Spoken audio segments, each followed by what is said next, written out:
Un cordial saludo a todos. En esta ocasión vamos a tener una masterclass sobre todo lo que tiene que ver con las actividades preliminares y la planeación de trabajo para que vaya alineado con su proceso formativo. En revisoría fiscal el error más costoso no ocurre en la ejecución, ocurre antes de aceptar los encargos. Y el segundo error más grave ocurre cuando se planea sin comprender el riesgo. Hoy abordaremos dos fases críticas: actividades preliminares y planeación de trabajo. En estas dos fases se determina la calidad, la independencia y la sostenibilidad del ejercicio profesional en las organizaciones.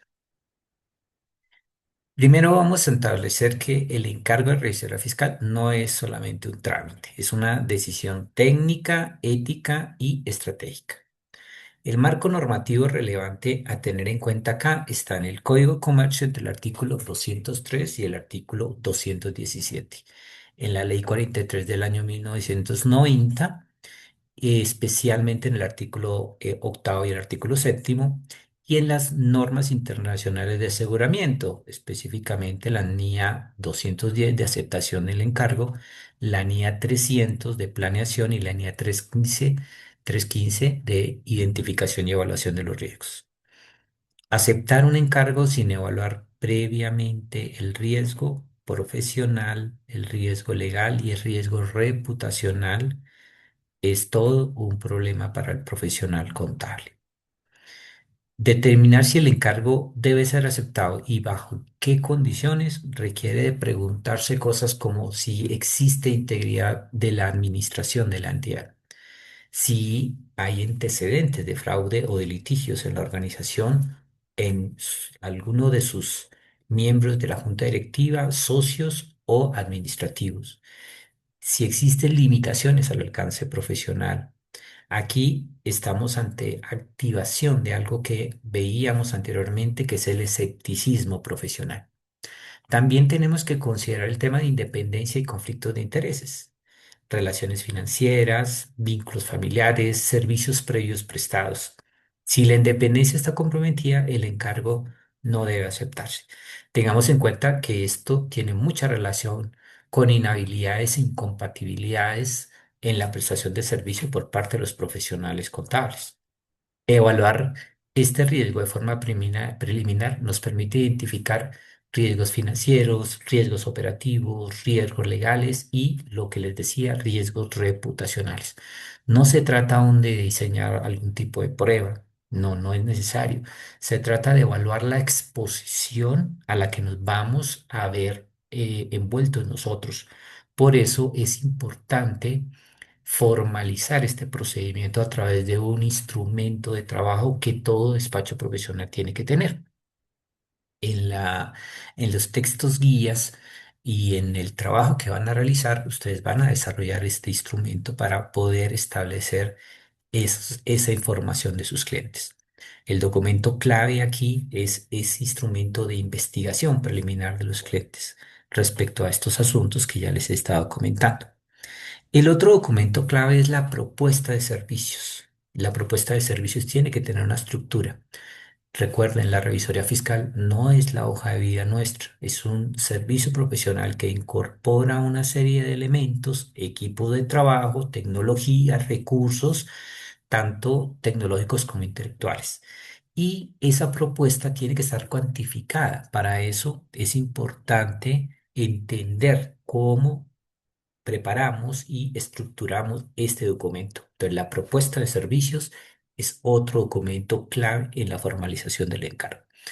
Una carta de aceptación muy clara, muy bien establecida, delimitada, donde el revisor fiscal y su suplente aceptan asumir este encargo de trabajo para dirigir toda la revisoría fiscal de la entidad y cerrar con el contrato de servicios profesionales. La Ley 43 de 1990 ya establecía en el artículo 46 la obligatoriedad de tener contratos para la relación con los usuarios de los servicios.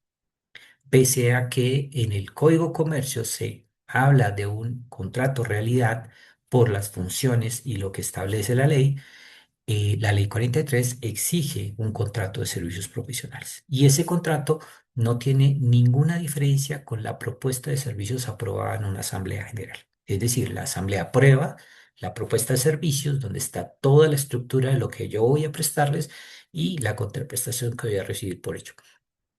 Y esta misma información es la que va a ir exactamente en el contrato profesional para que el representante legal de la entidad proceda a firmarlo como representante legal de la empresa. Pero allí no se hace ningún cambio porque el contrato lo determinó la asamblea. Y otros documentos que claramente son importantes, como toda la planeación del trabajo que vamos a mirar en detalle más adelante. Veamos, por ejemplo, un caso en una empresa mediana en algún sector como el sector comercial. Pueden haber situaciones detectadas, altas rotaciones de cartera en este sector, sistemas contables que parcialmente se automatizan, ¿sí? Razones por las cuales renunció el revisor fiscal, si hubo renuncia, retrasos en asuntos de declaraciones tributarias. Esto es muy común en este tipo de empresas. Por lo tanto, tenemos que conocer cómo funciona el sector. Eso claramente es un asunto de entender el sector, comprenderlo y tener alto conocimiento. Por eso no se puede ser revisor fiscal de cuánta empresa salga. Tenemos que encauzar la función y la labor a un sector específico e ir a medida que crecemos adicionando sectores económicos. Es decir, no podemos estar ofreciendo servicios en algo en lo que no conocemos. Eso hace especializada la revisoría fiscal. Por eso es importante tener alto nivel de experticia en sectores económicos. Aquí tenemos que consultarnos un asunto como, ¿aceptaría usted este encargo de trabajo, por ejemplo, en estas condiciones? Por eso es importante hacer toda la evaluación preliminar. En este instrumento de trabajo vamos a poder determinar y dar respuesta a este tipo de preguntas, ¿correcto? Todo lo que tiene que ver con integridad de la gerencia, riesgo de fraude, nivel de documentación disponible y la independencia profesional. Aceptar no es una cuestión automática, es una decisión técnica, ¿correcto? Por eso es muy importante todo esto que tiene que ver con asimilar bien el proceso preliminar antes de aceptar un encargo de revisoría fiscal. Para poder cumplir con este proceso, incluso para poder hacer una propuesta de servicios, todo despacho profesional tiene que tener un mecanismo de planeación. La planeación responde a esta pregunta: ¿cómo voy a poder responder profesionalmente a los riesgos que existen en una organización y cumplir mis funciones? ¿Cuáles? Las que están establecidas por la ley. En este caso, hablemos inicialmente de las que están en el artículo 207 del Código de Comercio. Pero dependiendo del sector económico, hay que verificar qué otras funciones dentro de ese sector se le han sumado a la revisoría fiscal para poder establecer esto dentro de un plan de trabajo. Estas funciones se convierten en objetivos de operación y trabajo de la revisoría fiscal. Todas las funciones hay que planearlas. La planeación, como todo, debe tener una estrategia empresarial. En eso nos podemos apoyar mucho en la normativa en Colombia. Primero hay que comprender el negocio, entonces los modelos que tienen de ingresos, las estructuras organizacionales, los sistemas de control, el entorno regulatorio del sector. Sin comprender el negocio y el sector, no podríamos entrar a hacer una planeación efectiva, ¿sí? No quiere decir con esto que yo tengo que ya ingresar a la empresa para poder hacer la planeación. Todos tenemos que, según el sector, hacer este tipo de comprensión del negocio para poder establecer un plan de trabajo estándar que yo aplico a ese tipo de sectores económicos. También es importante determinar la materialidad, es decir, conceptos como materialidad global, materialidad en ejecución, umbral de incorrecciones materiales o triviales, se debe de tener claro en los conceptos de trabajo. Esa materialidad nos va a guiar en los procesos de enfoque hacia establecer qué tipo de organizaciones que nosotros podemos aceptar o no. También es importante identificar y evaluar riesgos aplicando la NIA 315, todo lo que es el riesgo inherente, los riesgos de control, los riesgos significativos.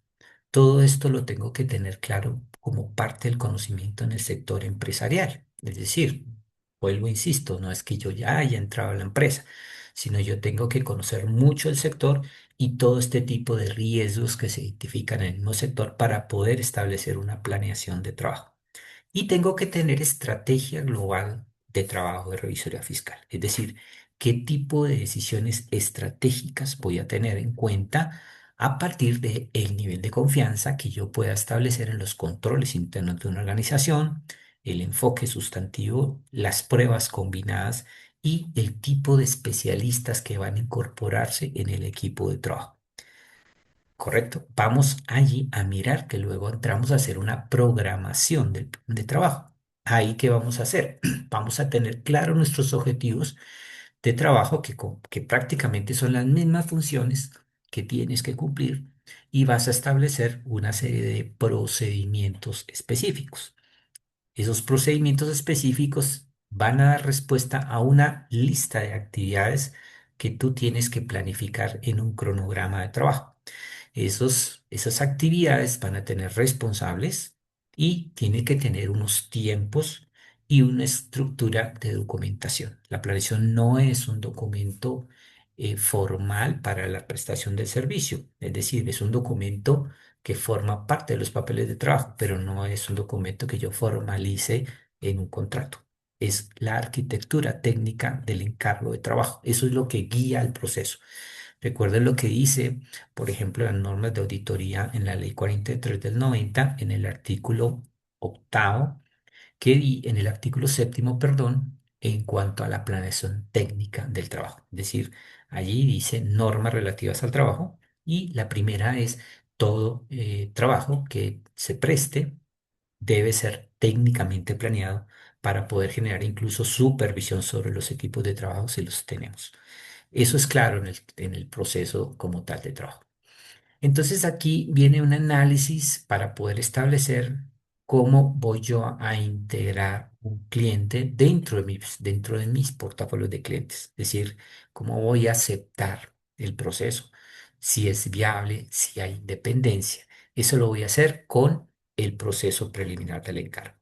Y con la planeación voy a establecer cómo voy a ejecutar ese servicio, si yo lo puedo controlar, si es controlable y qué tipo de evidencia pienso yo obtener en ese sector empresarial. Al final, la calidad del dictamen profesional se va a definir antes incluso de iniciar las pruebas, ¿sí? Antes de iniciar las pruebas. O sea, antes de iniciar el trabajo de campo en la empresa, yo ya puedo tener una claridad sobre el tipo de dictamen que puedo llegar a tener. Un revisor fiscal excelente evalúa antes de aceptar, planea antes de ejecutar y documenta antes de concluir.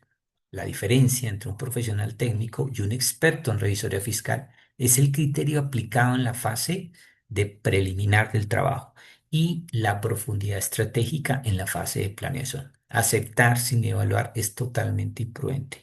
Planear sin analizar riesgos es irresponsable. La excelencia profesional comienza antes del trabajo de campo.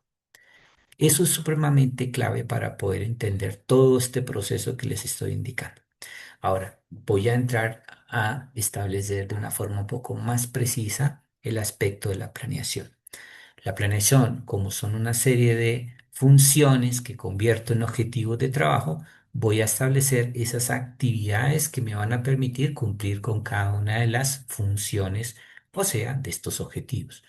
Estas actividades luego les voy a hacer unos procesos, pero antes de entrar a hacer los procesos, lo que tengo que establecer es quién es el responsable de mi equipo de trabajo de cumplir con la actividad. Tengo que evaluar que hay actividades que depende del nivel de relación con la responsabilidad profesional. No puedo delegar a equipos de trabajo sin el conocimiento adecuado.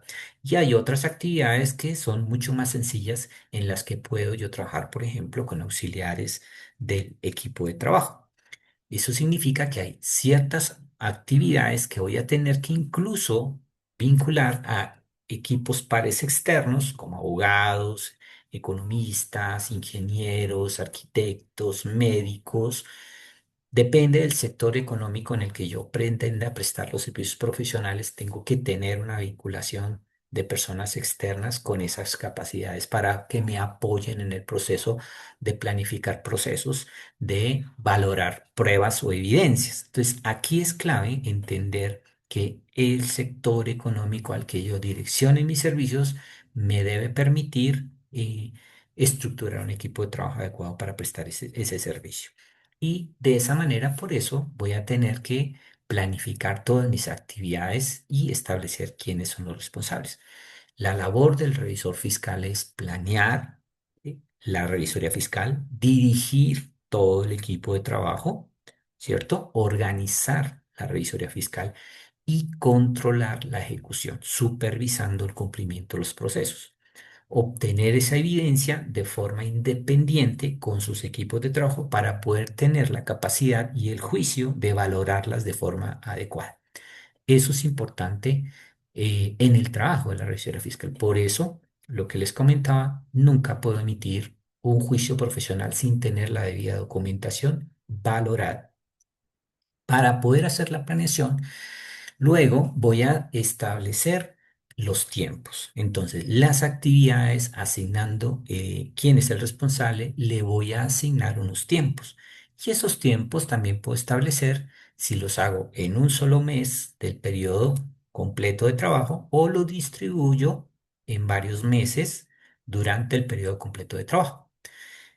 Tengo que hacerlo con cada actividad para poder establecer la cantidad de tiempo por mes que le voy a dedicar a la organización, a la supervisión, a la fiscalización de esa empresa y el total de tiempo al año.